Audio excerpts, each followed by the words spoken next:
While building this project, we ran into many obstacles and challenges, the first of which was having to shift our entire project from the 4000 series CMOS chips to the 74 series TTL chips, sorry. Originally we started with our entire circuit built using the 4000 series CMOS chips, but realizing that we didn't have all the chips we needed in our inventory, we had to convert, redesign, and rewire everything to the 74 series TTL chips. The reason for this is because they're incompatible. The two have different internal transistor logics, which for common practice, engineers don't usually mix them together. Another one of the challenges we faced was having to, like Trent said, we had to solder up 360 connections with 120 bi-colored LEDs, which was really messy, and we had to demonstrate some pro soldering skills. Also, we had to wire up all these LEDs to our logic circuit, which was really tedious and difficult. We had to be really meticulous and careful about all our connections. So this is our functional diagram. Hit it again. This is just the general overview of how it works. This is just half of it because we have the same thing mirrored on the other side for the other player. On the top you can see all of our shift registers, which drive all of our 120 LEDs. On the bottom left, you can see the initialization circuit, which starts up the game and spawns a player and gets the game ready. Next to that, we have the 7-segment display, which displays how many lives the player has. And then in the middle, the two buttons, left and right, control the left and right movement. And then the button on the right is for the player to shoot. Some additional features we hope to implement in the future. The first is having the bullets travel diagonally, and also having the bullets ricochet off a barrier, off the walls. This adds a factor of unpredictability and dynamic to our game. Another would be to maybe implement different weapons. So instead of having the bullets travel straight, we might have a spray weapon. Also have the bullets travel at varying speeds. Again, adding another factor of unpredictability, making the game more interesting, more fun. And this is the picture of our final project. And that's it. Thank you. Up next is Pong.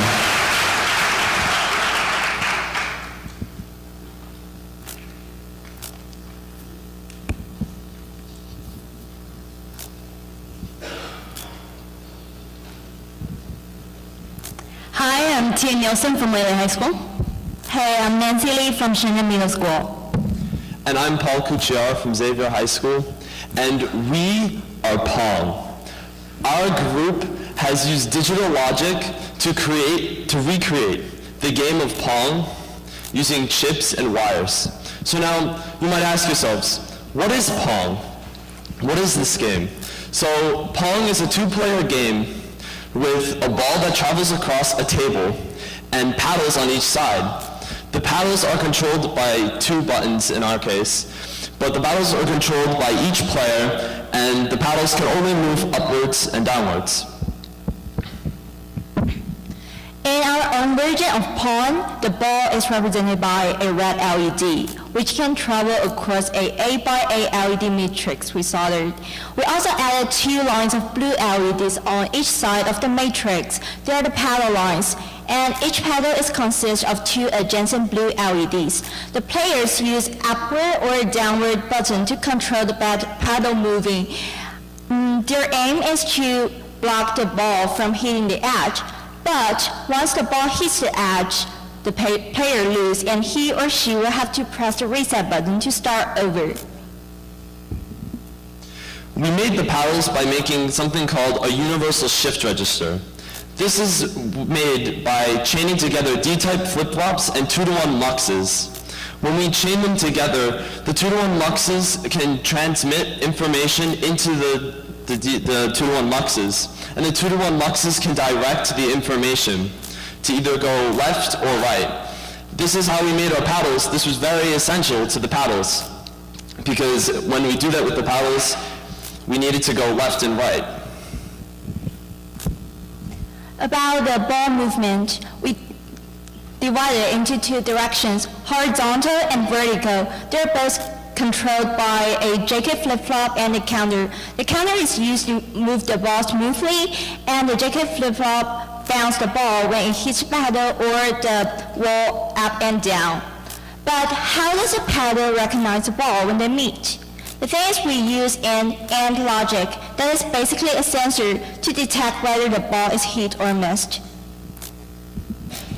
So we had some problems when we were making this. Like, for the universal shift registers, we specifically hooked up the D-type flip-flops and the 2-to-1 muxes, so they would work up simultaneously, but sometimes the D-type flip-flops would transmit information too early to the 2-to-1 muxes, so we would need to set it up so that the 2-to-1 muxes would veer the information from the D-type flip-flops before. Another problem that we had was human error.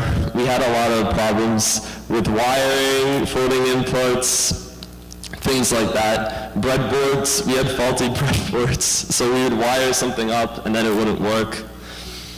And another problem that we had was the fact that the paddles would go off the screen and then the data would be lost, so we had to put like a blocker on each side.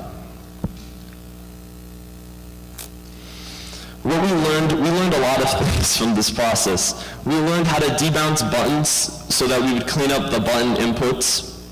We learned not only how to build a universal shift register, but also how to apply it to our paddles. We learned about how up-down counters work and how we could not only make a ball count up and then count down the field.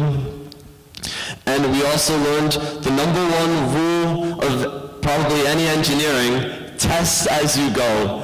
This was a critical flaw in our design process. We would make something and then it wouldn't work. So this was Pong. I hope you enjoyed our presentation and come see us at lunch.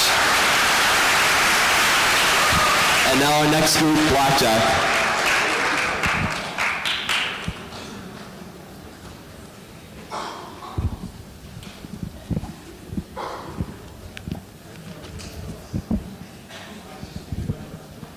Morning, everyone. My name is Evan Goldstein from DRS Yeshiva High School. I'm Ian Shankman from Frisch. I'm Maven M. from Locust Valley High School. We created Blackjack. So the main premise of Blackjack is it's one player playing against the dealer, and the player places his bet to start the game. Then the dealer deals 2 cards, two to the player and 2 to himself, but 1 face down. Then the player has the option to either hit or to stay. When he hits, he gets another card. When he stays, the dealer then flips over his card and gives himself more cards until he gets to 18. After that, he stays, and whoever has the higher hand under 21 wins the game. If the player wins, he gets twice the amount that he bet. If the dealer wins, the player loses all of his money. Some features we had in this game that made it different from like real blackjack is that it's a computer automated system. So the dealer is automatic, it's fast, and of course there's no cards because it's numbers. And then the anti-cheating system we put in makes it so you can't count cards or do anything of that sort. Also, it's an easy-use betting interface, which means that it's very simple. You just push an up and down button to get it going, and if you win, it gives you the cards and things that you won. As you can see from this very simple diagram, it's a series, just like everybody else, of shift registers, which keep the cards in little LED-like numbers, and at the very simplest, blackjack is just adding your cards and then comparing it to 21, comparing it to the dealer, comparing it over and over again, until finally at the end, you either win or lose. So we put a bunch of comparators, a bunch of adders, and at the end, it was actually very simple. But then we had the betting system. That was a little different. That was a system that if you got 21 or you didn't get 21, it either tripled your bet or doubled your bet and then put it back in your bank account while restarting the round. And then we had an Arduino to give a random number, a 4-digit binary number that gave you the card.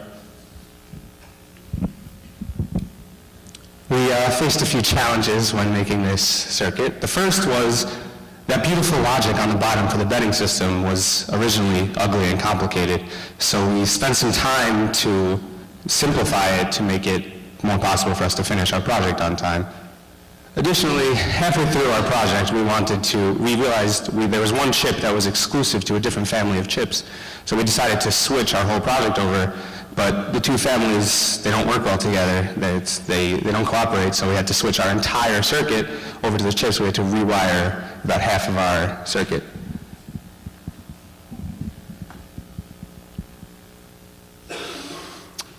We'd like to thank the school and all of our TAs for really being there for us, even when they didn't want to be, but thank you.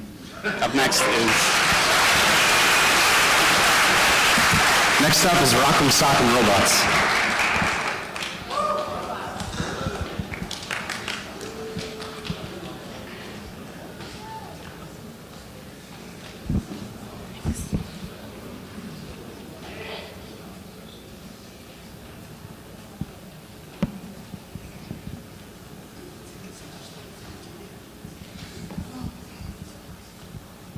Hi, I'm Michelle Abreu from the Hunter Science High School.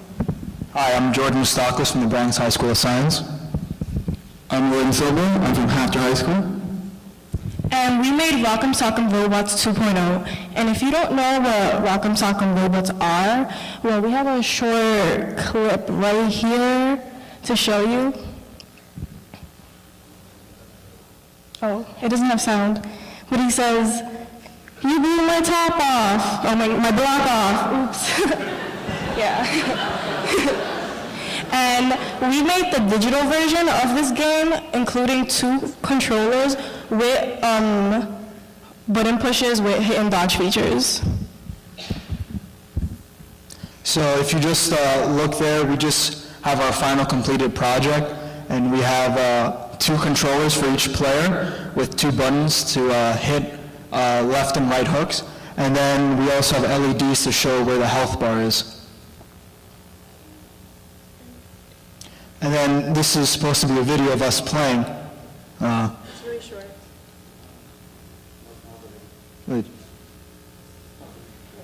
With this one. So as you see, it's a pretty fast-paced game.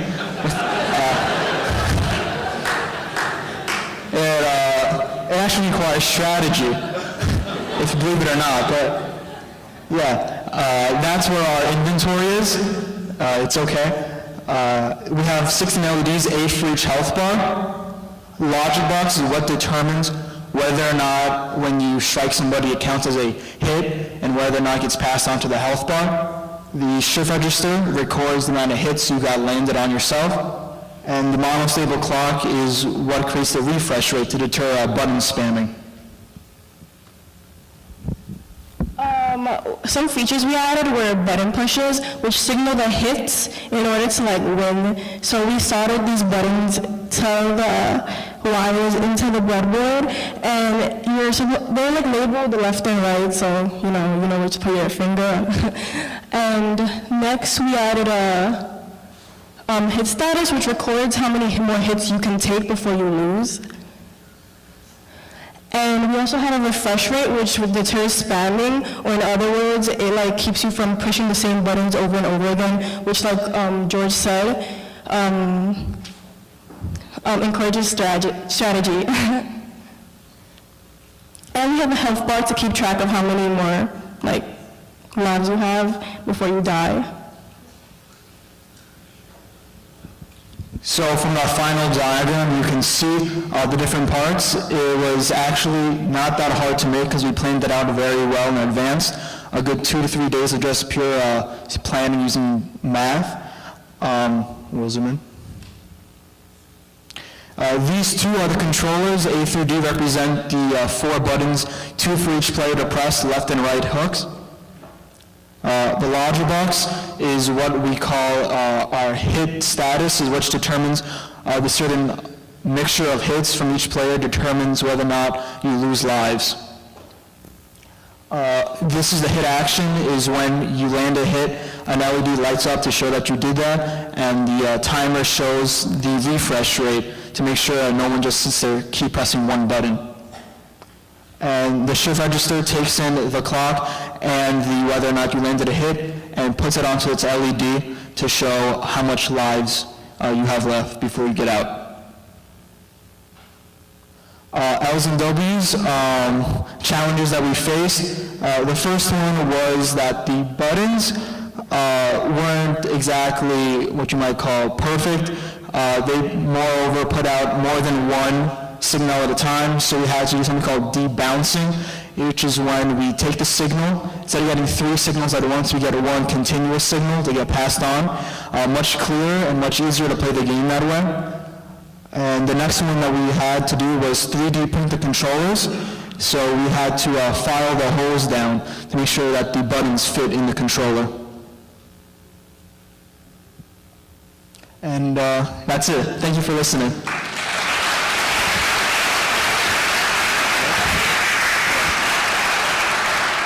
We'd like to ask Ultimate Ukulele to come up.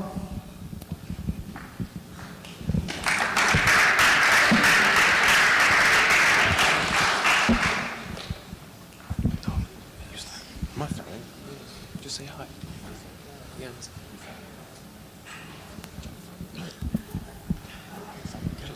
Hello. My name is... Sorry about that. My name is John C. from NYC High School.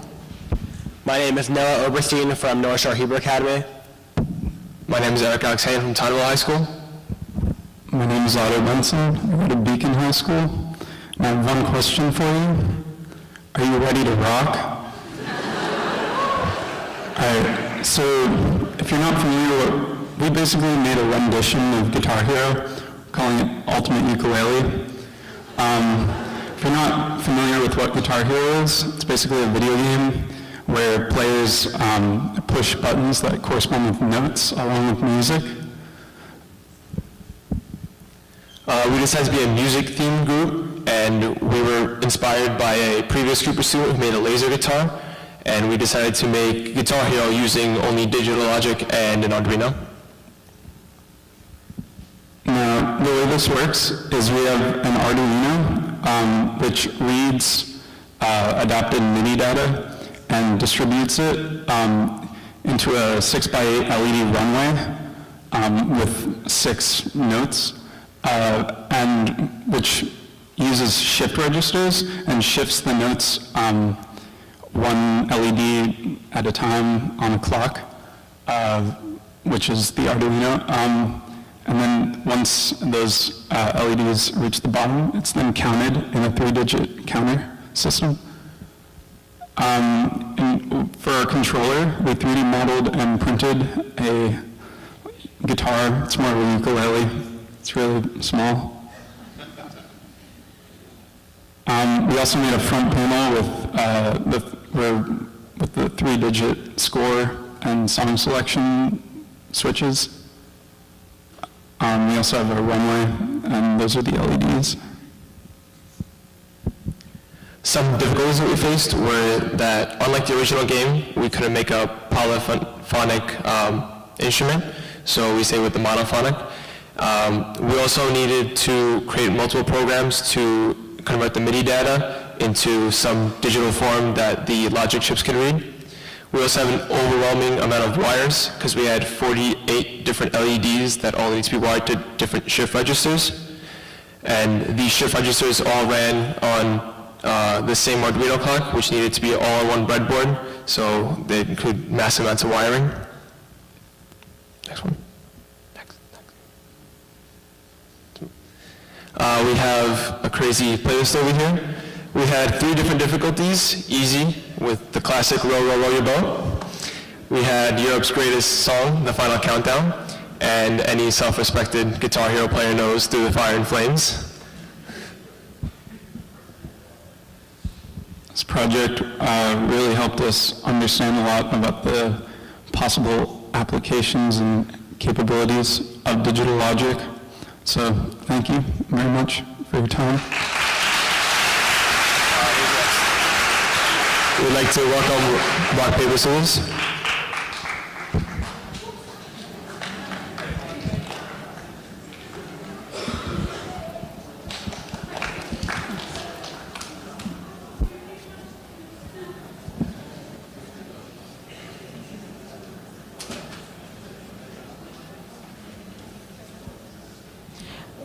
Hi, we're Rock. Paper, scissors. I'm Min Kang Choi from POB JFK High School.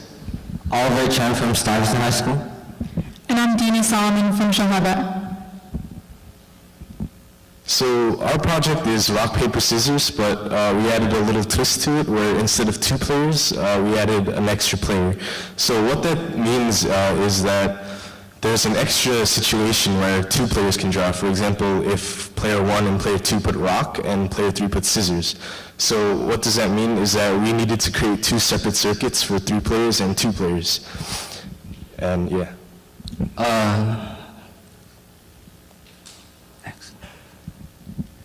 So the first part of our circuit is the controllers. Each controller has 3 buttons that correspond to rock, paper, and scissors. Once players press these buttons, the inputs are stored in D-type flip-flops, which then sends the inputs to our combination logic. So what our combination logic is basically the core of our project where it takes all 9 of the user inputs and runs it through a series of logic, and it determines the outcome of the game.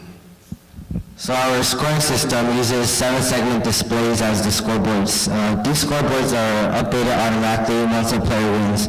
When a player reaches 3 points, they win the game, and there's a reset button they can press to play again.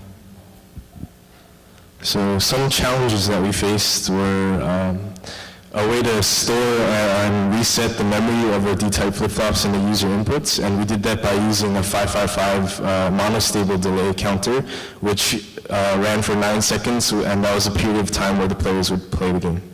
Another challenge was shutting off the 2-player circuit while the 3-player circuit was in play so that the circuitry wouldn't get messed up. So what we did was that we wired the 2-player draw output to the Arduino, which would then power on the 2-player circuit.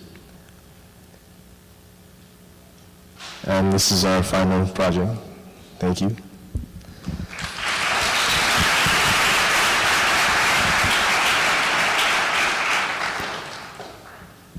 Up next is clock.